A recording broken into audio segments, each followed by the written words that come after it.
भारतीय जारहियत के बाद मौजूदा सूरत हाल पर बात करने के लिए इस वक्त हमारे साथ मौजूद हैं दिफाई तज्ज़ियाकार मारिया सुल्तान साहिबा और जाहिद हुसैन साहब। मारिया साहिबा, आपसे पूछना ये चाहूँगा कि भारत की जानिब से खित्ते और आलमी अमन के लिए जो ख़तरा पैदा किया जा रहा है उस पर आप क्या कहेंगी?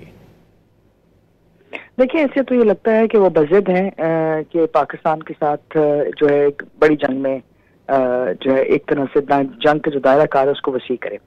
लेकिन उसके साथ साथ वो चाहते हैं कि जंग जो है उनकी टर्म्स के ऊपर की जाए। ये मुमकिन नहीं है। उनको जो जंग का पहला हिस्सा है उसके अंदर उनको जैसे DGISPR कैसे कि 5 जहाजों को नुकसान हुआ जो तकरीबन $1 बिलियन के करीब है,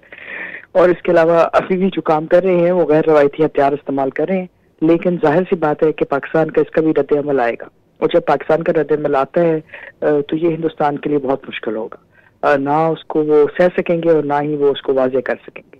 लेकिन इसके साथ साथ वो कोशिश जरूर कर रहे हैं कि इस वक्त जो है इस फेज के अंदर या तो तैयारी में मसरूफ है या एक वेव ऑफ जो एक तरह से आप कह रहे हैं पाकिस्तान के ऊपर मुख्तलिफ किस्म के वो हमले जो हैं नॉन कॉन्टैक्ट वॉर के तहत, मतलब उस असूल के तहत वो जारी रखे हुए हैं। पाकिस्तान जो है इस वक्त ज़ाहिर है इस वक्त तो दफाई मोड में है और हम इंटरसेप्ट करें, लेकिन जब ये रुकता है मामला तो पाकिस्तान इस बात का फैसला करेगा कि पाकिस्तान किस हद तक जाएगा, क्या करेगा और कौन से टारगेट से इंगेज करेगा।